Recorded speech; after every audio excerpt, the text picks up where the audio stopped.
বীর ঘোষণা করার জন্য, যারা বাংলার মানুষকে দ্বিতীয়বার স্বাধীনতা এনে দিয়েছেন, বাংলাদেশের মানুষকে আবার দ্বিতীয়বার মুক্ত করেছেন। এই আন্দোলনে যারা আহত হয়েছেন, পঙ্গু হয়েছেন, আমরা মহান আল্লাহর দরবারে দোয়া করি আল্লাহ তাআলা যেন তাদেরকে সুস্থতা দান করেন। সম্মানিত, সবচাইতে জাতির মেধাবী সন্তানেরা, ভাই এবং বোনেরা, যারা চিকিৎসক, তাদেরকে বলা হয় ক্রিম অফ সোসাইটি। এবং আমরাও জানি, সবাই জানে, সবচাইতে মেধাবী ছাত্ররা মেডিকেলে পড়ে। সুতরাং আজকে যদি আপনারা 700, 800, 1000 যাই থাকেন না কেন, আপনার 700, 800 নয়। আপনারা এই সমাজ পরিবর্তনের জন্য এক একজন এক একটা সিপাহ সালারের ভূমিকা পালন করার মতো যোগ্যতা রাখেন। কাজেই আমি আপনাদের কাছে এই পরিবর্তিত পরিস্থিতিতে, এই 16 বছর, 15 বছর, 7 মাস 5 দিন কার্যত 11-এর পর থেকেই এদেশের মানুষ বন্দী হয়ে গিয়েছিল। আমরা আবার স্বাধীনভাবে সব কিছু করার সুযোগ পেয়েছি আলহামদুলিল্লাহ। 56,000 বর্গ মাইলের এই বাংলাদেশ এখন এই দেশের মানুষের জন্য মুক্ত।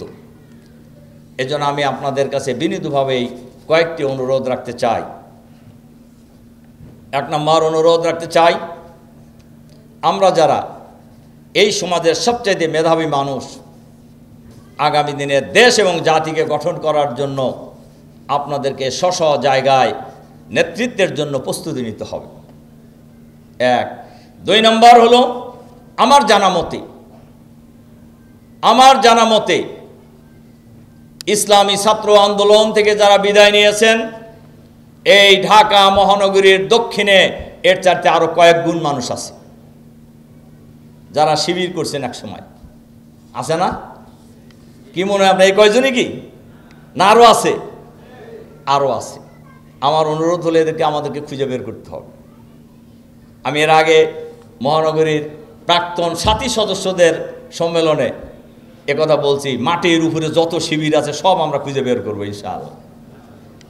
কাজে মেডিকেলের যারা ছাত্র, যারা এখনো আমাদের সাথে আসেনি, নানান কারণেই আসতে পারেন নাই, কিন্তু এখন তাদের কাউকে আমরা দূরে রাখতে চাই না, সবাইকে আমরা আমাদের সাথে একীভূত করব ইনশাআল্লাহ। 3, আমরা সবাই মান উন্নয়নের জন্য চেষ্টা করব ইনশাআল্লাহ। সাংগঠনিকভাবে মান উন্নয়ন করব, আমাদের চিকিৎসা সেবায় আমরা নিজেদের মান উন্নত করব ইনশাআল্লাহ। আমি এখানে আপনাদের একটা অনুরোধ রাখতে চাই, আমরা চিকিৎসা সেবায় যে ডিপার্টমেন্টেই আমরা চিকিৎসক হিসাবে আমরা নিজেকে প্রস্তুত করেছি, আমাদের সকলের উচিত সেই বিভাগে আমরা হব শীর্ষস্থানীয়। আমাদের ডাক্তাররা, আমাদের ভাই বোনেরা স্ব পেশায় হবে সেই জায়গায় নাম্বার 1। এটা হইতে হবে। এরপরে 4 নম্বর যে অনুরোধটা রাখতে চাই, আমাদেরকে শুধু আমাদের মধ্যে থাকলে চলবে না। আমাদের ভাই বোনেরা কিন্তু শুধু আমরা থাকতে বেশি পছন্দ করি। আমরা বোঝেন নাকি? না বোঝার তো কোনো কারণ নাই। মানে আমরা জামাত শিবিরের লোক যারা, তারা এটা ভুলে যেতে হবে আমাদের। গোটা বাংলাদেশ আমাদের, গোটা বাংলাদেশের মানুষ আমাদের, গোটা চিকিৎসক সমাজ আমাদের। সুতরাং সকলকেই আমরা ঐক্যবদ্ধ করব। তার কারণ আমাদের টার্গেট শুধু হাসিনার পতন নয়, আমাদের টার্গেট হলো, চূড়ান্ত টার্গেট হলো 56,000 বর্গ মাইলের এই বাংলাদেশকে একটি সুন্দর বাংলাদেশ হিসেবে গড়ে তোলা, সন্ত্রাসমুক্ত বাংলাদেশ হিসেবে গড়ে তোলা, দুর্নীতিমুক্ত বাংলাদেশ হিসেবে গড়ে তোলা, একটি আধুনিক বাংলাদেশ হিসেবে গড়ে তোলা। সেই আধুনিক বাংলাদেশ গড়ার লক্ষ্যে গোটা দেশের মানুষকে ঐক্যবদ্ধ করতে হবে। বিশেষ করে চিকিৎসক সমাজকে ঐক্যবদ্ধ করার মধ্য দিয়ে আগামী দিনের বাংলাদেশের চূড়ান্ত আধুনিক বাংলাদেশ গড়ার আন্দোলনে এনডিএফ ঐতিহাসিক ভূমিকা পালন করবে ইনশাআল্লাহ। আমাদেরকে সেই প্রস্তুতি নিতে হবে। কাজেই আমরা থাকা ভুলে যেতে হবে। অসংখ্য মানুষ আছেন আমি যদি কাউকে জিজ্ঞাসা করেন আপনারা যে সন্ত্রাস মুক্ত বাংলাদেশ চান কিনা, বলবো চাই। বল দুর্নীতি মুক্ত বাংলাদেশ চান কিনা, চাই। যদি বলেন আধুনিক বাংলাদেশ চান কিনা, চাই। যদি বলেন চাঁদাবাজ মুক্ত বাংলাদেশ চান কিনা, চাই। এই আধুনিক বাংলাদেশ, সন্ত্রাস মুক্ত বাংলাদেশ, দুর্নীতি মুক্ত বাংলাদেশ, চাঁদাবাজ মুক্ত বাংলাদেশ, দখলদারিত্ব মুক্ত বাংলাদেশ, এই বাংলাদেশে জামাত শিবির ছাড়া আর আছে কিনা সন্দেহ আছে।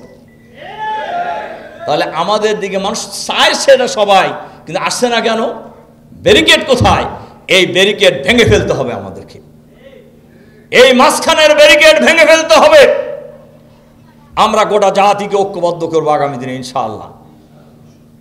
এবং এই ঐক্যবদ্ধ করার শক্তি, সামর্থ্য, যোগ্যতা আপনাদের আছে, আর কারণ নাই। একথা কেউ বুকে হাত দিয়ে বলতে পারবে না যে আমার দল সন্ত্রাস মুক্ত। বলতে পারবে? দুর্নীতি মুক্ত বলতে পারবে? চাঁদাবাজ মুক্ত বলতে পারবে কেউ? কিন্তু আমরা বলতে পারব ইনশাআল্লাহ। আপনারা বলতে পারবেন। এই ক্ষেত্রে কোন সন্দেহ আছে আপনাদের? তাহলে আপনার ভয়ের কারণ কি? আপনি যে আন্দোলন করেন, যে সংগ্রাম করেন, যে আদর্শ লালন করেন, সে আদর্শের প্রচার এবং প্রসারের ক্ষেত্রে কেন আপনার মধ্যে, আমার মধ্যে হীনমন্যতা থাকবে? আমাদের প্রাউড ফিল করা উচিত। আমরাই একমাত্র দল যারা আদর্শের, সন্ত্রাসের বিরুদ্ধে, দুর্নীতির বিরুদ্ধে, অন্যায়ের বিরুদ্ধে, দখলদারিত্বের বিরুদ্ধে, চাঁদাবাজের বিরুদ্ধে আমরা লড়াই করার ঘোষণা দেওয়ার মতো দুঃসাহস রাখি।